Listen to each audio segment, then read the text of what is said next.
welcome to one of the wealthiest countries on earth. But it's also one of the smallest countries on earth. Vatican City is just a little bit smaller than this one. We're basically all surrounded by France. Italy is only a 20-30 minute train ride away. But of course, this is a country that has a little bit of mixture of cultures, French, Italian, and also the influence from people coming in from England, Russia, United States, places from all around the world in order to save on their taxes. So let me drink a nice cup of coffee here, right by one of the yachts that I'm gonna get a little bit later on. I was thinking about that bigger one with the oak framing. Looks really nice. So join me on a walk through Monaco. We'll see where we can go here. We can literally explore the entire country on live video, which is amazing because Monaco isn't that big. Monaco can fit within Central Park. It won't encapsulate completely Central Park. It can literally just fit inside of it. Maybe about 3/4 of Central Park is Monaco. So if we explore Central Park before a live video, we can explore Monaco. Let me know where you're watching from. I'm Ariel, and this is Urbanist. Oh, wow. All right, let's go. Are you ready? Let me know.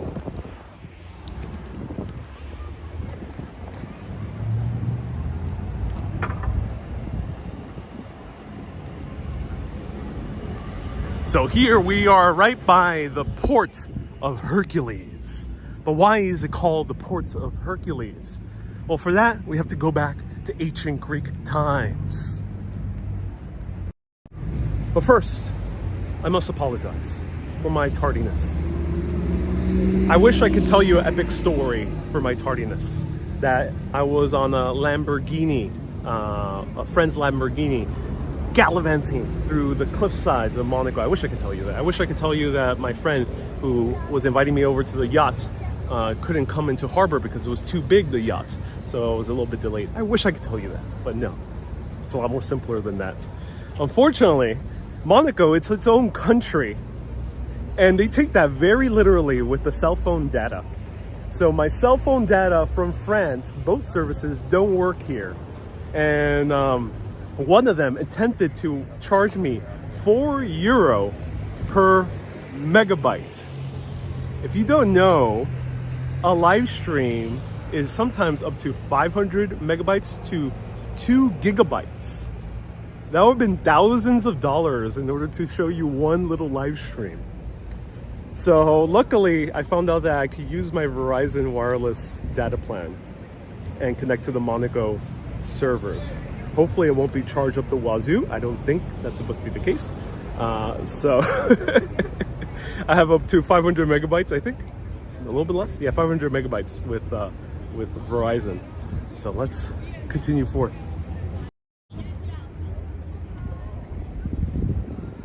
So right down there is the Casino Monte Carlo. But we do have to be a bit choosy from this point, because if we go up there, it's another trek to go back down here, all the way around to over there, which is the bigger viewpoints, and the Jacques Cousteau and the palace. So I think if I get the chance a little bit later today, I'll show you the Monte Carlo from the outside, but let's go over here towards the palace. This is the rock. It's literally the old town that was built on the rock. It's not referring to Dwayne "The Rock" Johnson, nor the film The Rock, directed by Michael Bay.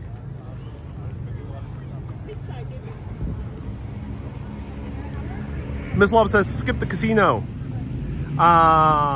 Kay says, I couldn't film when I was there because of the price. Yep, it's expensive to potentially live stream, but Verizon seems to have my back, which is nice. Ms. Love says no Alcatraz. Okay, I just got a text from Verizon Wireless, and they have indeed confirmed that in Monaco, it's only 0.5 gigabytes for $10. That's good to hear. So why is this called the Port of Hercules? Well, for that we have to go all the way back to ancient Greek times. The Greeks settled in the area they called Marsilia. I don't know how to pronounce it in Greek, but modern day Marseille. And then they went over to Nice, which they named after the goddess of victory. And they also settled over here. Monacos is the ancient Greek word, which means a single place, a single thing, or a single town, a single thing. That single thing might have been referring to the Temple of Hercules that was here on this rock. It was said by ancient Greek historians that sometimes blurred the lines between myth and legend with history. It is said that Hercules passed through here, and that's why they set up a temple in his honor. And the town started growing around that temple. So this has the same namesake as Hercules many thousands of years ago. Bonjour, Mika. Hello, Donald. Hello, Veronique. Hello, Christy. Hello, Christine. Hello, Janice. So everyone, before we continue on, unfortunately, a loyal viewer that was tuning in just 2 days ago and tuned in for maybe 2 years, shortly after I started live video in 2020 on YouTube specifically, he was tuning in. His name was Fang. He unfortunately passed away. It's very, very sad news. Apparently he had a stroke and he was merely 39 years old, and it was a bit shocking to hear that news because he just tuned in 2 days ago. He was commenting. His comments are pretty funny because he teases a fellow viewer by the name of Wendy. I like sometimes when there's fun banter in the chat, and he was a man who always had good banter in the chat. So everyone, a round of hearts so he may rest in peace. That's very sad news to hear. So Fang, may you rest in peace, and from the heavens above, hopefully you'll enjoy some Monaco. I didn't know him personally. I really didn't know him online either, but I saw him on the chat all the time. I know a lot of viewers did know him either personally or knew him well online. So my heart goes to all the viewers who knew him a little bit more closely. Let's walk around in honor of Fang, a dear urbanist who has passed.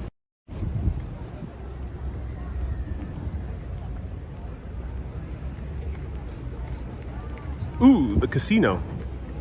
No, that's just a supermarket chain called Casinos.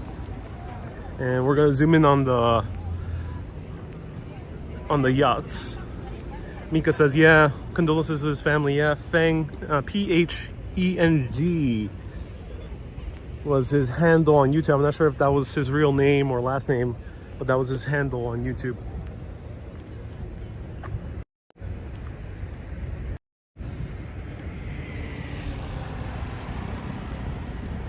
So here are the gigantic yachts that dock the marina here, the Port of Hercules in Monaco.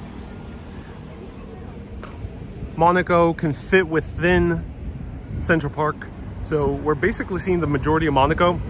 It is tucked away by a few mountains over here. We see these mountains actually cloud covered. Apparently, I just took a beautiful ride across the Grand Prix route of Monaco, and yep, that would be posted as a short video on Instagram and TikTok, and super urbanists and above will be getting full access. A nice, about 15-minute video ride through Monaco, through the Grand Prix route. So if you're a fan of Monaco, racing, cars, oh, you're gonna love this one.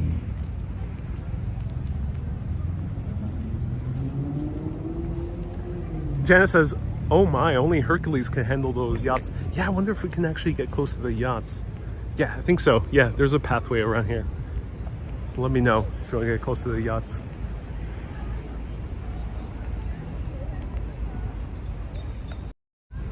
If the live stream goes down suddenly, it's because my data ran out. And I'll have to pay Verizon another $10, which is okay. So don't be alarmed. That might be like 30 minutes from now, but don't be alarmed. I'll do my best to come back live. Ooh, a pool. Oh.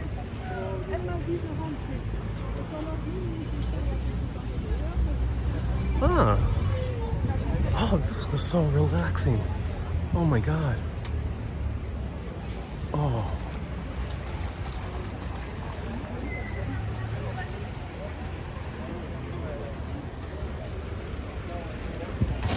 Well.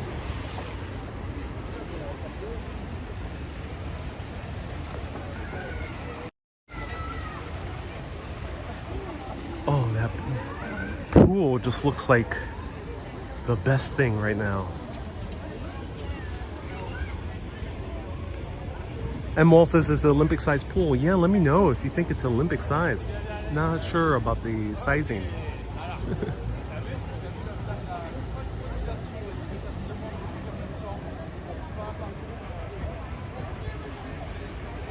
Beatrice says, get on the the yacht.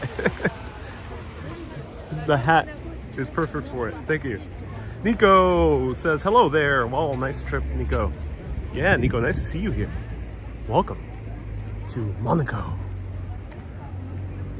Monaco has the highest rent or property prices in the world.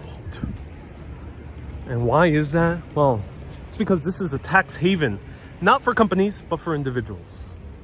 So it's not quite like Ireland or was it Cayman Islands and a few other countries around the world where it's more of a tax haven for companies. This one is just for individuals. So there is no income tax here. There's only a value added tax. That means there's taxes to goods, services that you purchase, which is awesome because if you're a millionaire or a billionaire and Monaco is your official residency and you live here most of the year, I'm not sure exactly what the criteria is, you won't be paying that many taxes. Yay! So that's why a lot of millionaires and billionaires, and maybe one day trillionaires, are flocking here.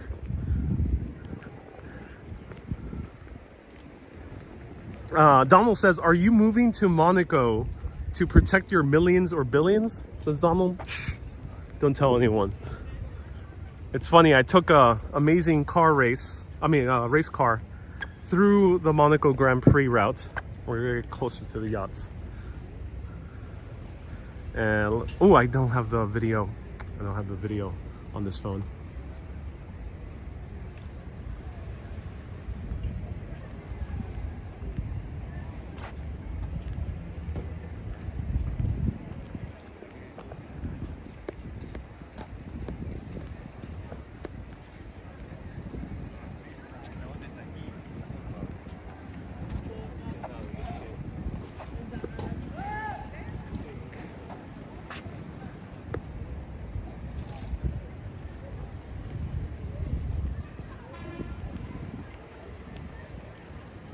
Edward, thank you so much. Edward from Bergen op Zoom in the Netherlands has sent a €5 super chat. Thank you so much, Edward, for the €5 super chat. He says, have a coffee on me. Thank you so much, Edward.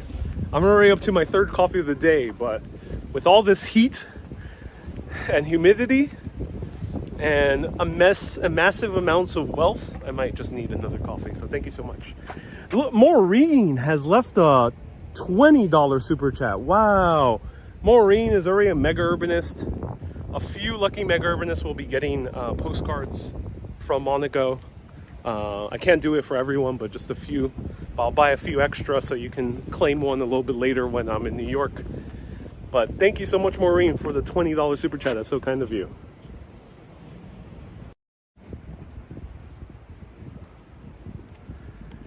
Ron says, if you ran into the CEO of Jollibee, maybe suggest to bring back their beef stew meal back.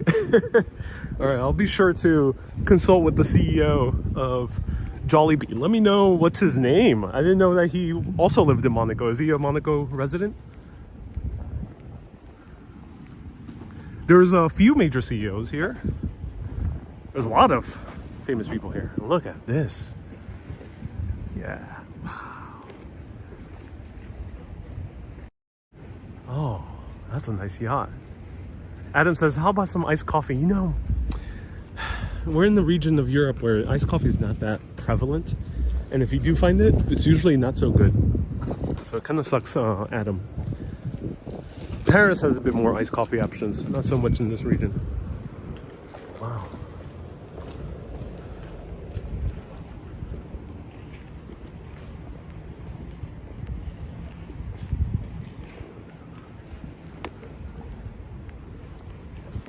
Bonjour.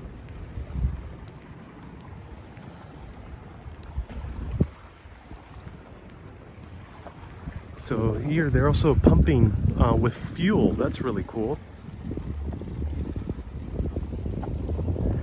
Diaz says, why and how did Monaco become what it is today? It's a great question. I'll explain in just a little bit. Great question. This is the one I want to. The W2. Georgetown. Cool.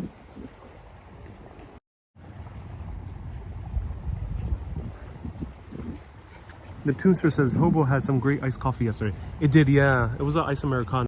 I miss my cold brews, but yeah, it was an ice Americano. Yeah, one of the few places you can find it. Wow. Let me know, which one do you want?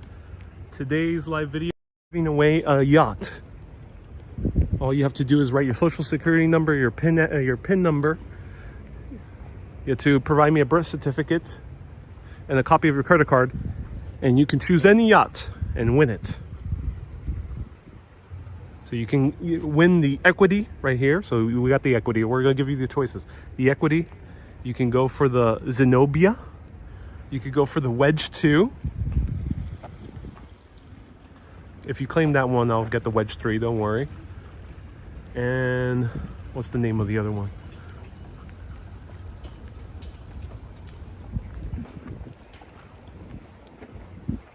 Yeah, that one looks very similar to these other three. So I'll give you the choice of these three. So we got the Wedge, the Zenobia, and the Equity.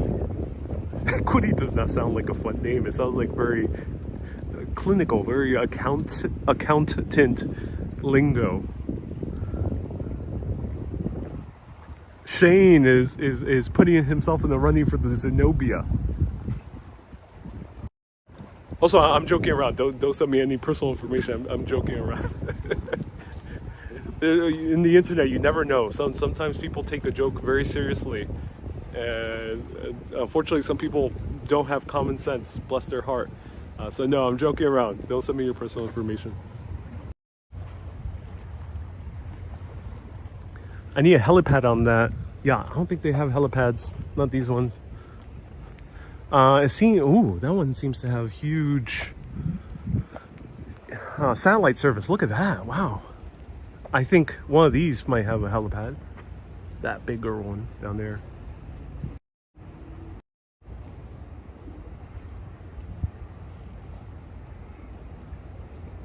We'll have to name the yacht into the Urbanist.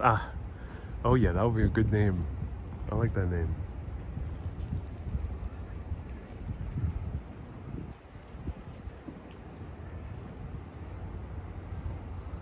Susie says, I need one with good AC. I bet all of them have very good air conditioning. I'm not sure how it works, but I bet they all do.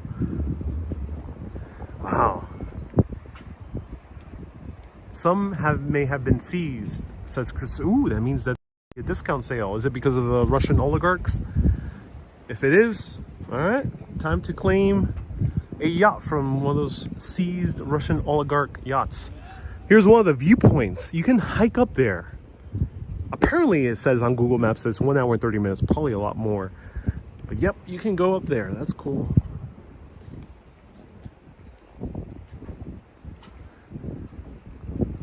The yachts to look out are the ones too big to dock here. Yeah, that's right, Ron. Yeah, Jeff Bezos' yacht can't fit here. Roman Abramovich, who is one of those said Russian oligarchs who has a lot of assets of his seized in many countries, including the UK. He had a yacht that was too big to dock over here. Upwards, I think it was 100 million. What was his yacht? It was very expensive. I would love to go to the Monaco Grand Prix, says Chris. Chris, yeah, so all super urbanists will be getting full Monaco Grand Prix ride. Almost the entire course. All right, let's continue on.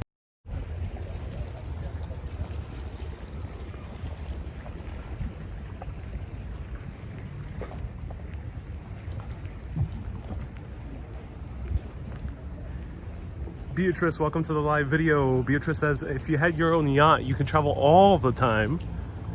Yep, I still need that citizenship from Europe. But yep.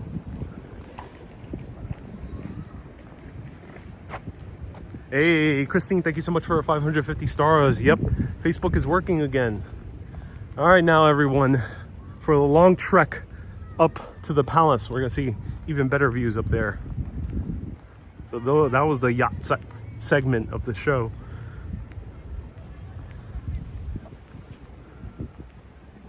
Klaus says, yes, love for Cannes, Nice, and Monaco. I am a movie lover, and I am close to Cannes. Tom says, it's overpowering. Yeah, I can imagine. There is visible wealth here. I'll point it out once we start seeing things, but you'll see very expensive cars. I've already seen like 3 Bentleys. It's not Bentley. I've seen like 3 Bentleys. I've seen a few Lamborghinis. I've seen like 1 Bugatti. Might have been Andrew Tate's. And I saw a woman walk around, very young. She was like maybe 24, 25, with a engagement ring, a diamond this big. This big. I have no idea how that woman was holding that diamond in her finger. That she's gonna have a buff ring finger by the end of the engagement. So I've seen a lot of wealth here so far.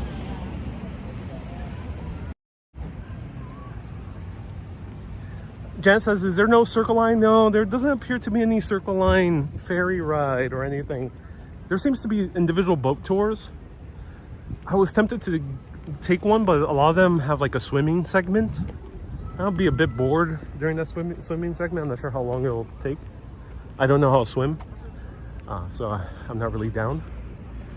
So I couldn't find a boat tour that did not have the swimming segment on it. Susie says, not good to flash your... So right now we are in the most safest country in the entire world. I went to Denmark before, which is also one of the most safest countries in the world. This feels even safer. It feels calmer. This is the highest police per capita. There is like a police officer for every 70 something, 80 people here in Monaco. That's huge. You'll see police everywhere. It makes me a little bit nervous to live stream, but since we're going to touristy parts, I think it'll be okay. But yeah, it's very safe. So I think this is why people are flaunting their wealth here with no qualms. So before I show you more of Monaco, why did Monaco even become a thing? Back in 1297, a Genoese man who had issues back in Genoa wanted to overtake this area here close to Genoa, just across the sea. However, it was well defended. How can you get up this huge fortification? Obviously he's from Genoa. Obviously he'll have malintent to take over. So according to legend, now I'm not sure if this is 100% true, but a lot of people say it as if it were true, at least the history textbooks, dressed up as a Franciscan monk, came in through the city gates and ended up taking it over from the inside. I'm not exactly sure how he did that. Maybe he was accompanied with a few other men. Maybe he allowed the army. Maybe he opened the gates. I don't know the full details. But he came with his Franciscan friar gear and took over the city. This was the first Grimaldi to take over. One of his family members ended up becoming the very first Grimaldi to become the prince, Rainier the First. However, by the 1800s, Monaco was going to some terrible financial troubles. Two nearby holdings separated, one of them being Menton, further down the coast. They separated, seceded from the country of Monaco. So Monaco was losing a lot of power and losing a lot of money very quickly. But one queen by the name of Caroline, or sorry, not queen, princess, by the name of Caroline had the amazing idea. What if we build a huge casino that would draw the people of Europe, while in that time in Europe, gambling was mostly not allowed, except for a few places. Why not build it here and make this the gambling capital of Europe? So they went under the endeavor of building the first casino of Monte Carlo, which is right down there. But it didn't work because Monaco had no access to roads to the rest of Europe. So how the hell would the rich get here? Those rich English, French, Italians, Spaniards, if they would come here, Germans. How would they get here? There was no connection via roads, no train connection, and boats, yachts were not a thing quite yet. And also there was no airports yet. But that'll change when a little bit later in the late 1800s they started building a rail connection. And finally there was a direct connection into Monaco. That's when the huge casino started really rising up in popularity. They hired Charles Garnier, the same guy who designed the Garnier Opera back in Paris, which we visited and saw. One of the most gorgeous buildings I've ever seen in my life. He ended up redesigning the casino, and with that ended up becoming a very rich, popular destination. But it wasn't quite that big. It wasn't quite at the level of other destinations. So what ended up happening? Well, Rainier the Third, the prince before the current prince, which is right now Albert II, he had tough times birthing a male heir because his princess apparently had infertility issues. Sometimes this would not be too big of a deal for other bigger countries, but it was for Monaco, because the only condition, one of the main conditions that Monaco has with France is that they cannot allow the royal family here to adopt an heir. They actually have to have an actual son to take the throne. So what ended up happening? Rainier III separated from that first wife, and he had to find a new princess. He met up with his best friend, Onassis, the same Onassis who ended up marrying Jacqueline Kennedy after the death of President Kennedy. They end up chatting who could be a good prospect. Monaco was still not going through the best of times, and no one really knew about Monaco. It was just some little obscure country. They wanted to put it in the map. So they had the bright idea of marrying Rainier III to a starlet. And they actually consulted with Marilyn Monroe. However, they decided Marilyn Monroe was a little bit too risque to be the new princess of Monaco. So they considered Elizabeth Taylor. Elizabeth Taylor was actually invited over to chat with Onassis when she was on her honeymoon with Conrad Hilton. But Elizabeth Taylor was very young, and a few other things happened, so that didn't materialize. But then they found the perfect person. At least as one version of the story goes. Some people say that this was planned, other people say that it really wasn't. But let's stick with the version that they say it was planned. The perfect actress was Grace Kelly. She was the mixture of classy, elegant, gorgeous, and wonderful. And also very, very famous, coming off an Academy Award win. She also had prestige in the world of entertainment. So to them, she was a big bonus over Marilyn Monroe. And she was a little bit more age appropriate compared to Elizabeth Taylor. Grace Kelly ended up coming here to film a movie. And as the story goes, they fell deeply in love and they got married. Grace Kelly became the Princess of Monaco.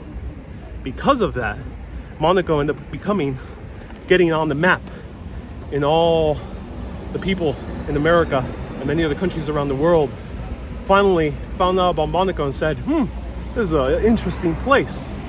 And tourism exploded. The casino ended up getting way more customers.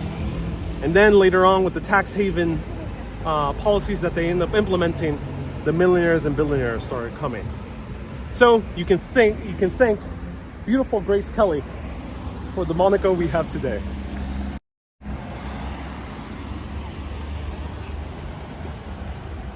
Janet says Grace was Philadelphia royalty. Indeed, the daughter of a self-made man, yes.